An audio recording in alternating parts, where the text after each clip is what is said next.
जब युद्ध समाप्त हो गया तो मच्छिंद्रनाथ ने मारुति से पूछा, तुमने मुझे स्त्री राज्य जाने को क्यों कहा?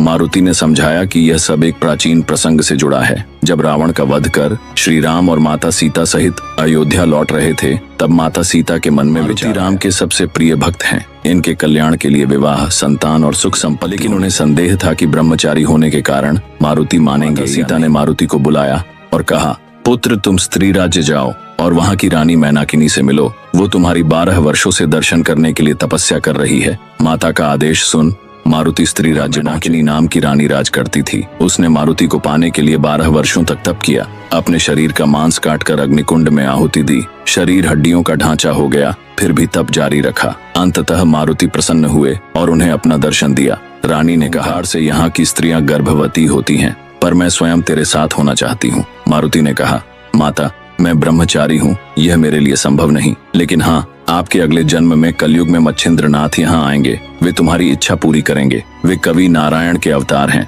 मारुति ने मच्छिंद्रनाथ से आग्रह किया, यह परंपरा अनादिकाल से चली आ रही है, इसमें दोष नहीं है। 99 मारुति हुए, वैसे ही 99 मच्छिंद्रनाथ भी हुए हैं। तुम्हें वहाँ पर पुत्र की प्राप्ति होगी जिसका नाम मिन्नाथ होगा, जिनकी कृति सूर्य के सम्मान फैलेगी। मारुति की बात मानकर मच्छिंद्रनाथ स्त्री राज्य जाने को तैयार हो गए।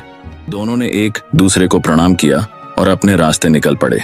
मारुति से मित्रता करने के बाद मच्छिंद्रनाथ हिंगलाज देवी के दर्शन के लिए निकले। यह देवी कोई साधारण शक्ति नहीं, बल्कि ज्वालामुखी के समान प्रचंड तेजस्विनी महाप्रदीप्त आदि शक्ति थीं। जब मच्छिंद्रनाथ देवी के विशाल द्वार पर पहुंचे तो वहां 8 महाशक्तिशाली भैरव पहरे पर खड़े थे। वे मच्छिंद्रनाथ को पहचान गए। उन्हें याद था कि अश्वत्थ वृक्ष के नीचे उन्होंने साबरी मंत्र द्वारा सभी देवताओं को अनुकूल करके उनसे वरदान प्राप्त किए थे। भैरवों के मन में यह जिज्ञासा हुई कि इनका कार्य कितना सिद्ध हुआ है, इसलिए वे रूप बदलकर सन्यासी बन गए और दरवाजे पर आकर बोले, कहाँ जा रहे हो? नाथ ने कहा, मुझे देवी का दर्शन करना है। भैरवों ने बताया कि वे यहाँ के द्वारपाल हैं और जो भी देवी के दर्शन के लिए आता है उसका पाप पुण्य पूछकर ही अंदर जाने देते हैं। यदि कोई अपने अपराध छिपाकर प्रवेश करता है तो द्वार संकरा हो जाता है और वह वहीं फंस जाता है, फिर हम उसे दंडित करते हैं। उन्होंने कहा, तुम पहले अपने पाप पुण्य का हिसाब बताओ, फिर अंदर जाओ। मच्छिंद्रनाथ ने शांत भाव से उत्तर दिया, मैं पाप पुण्य नहीं जानता।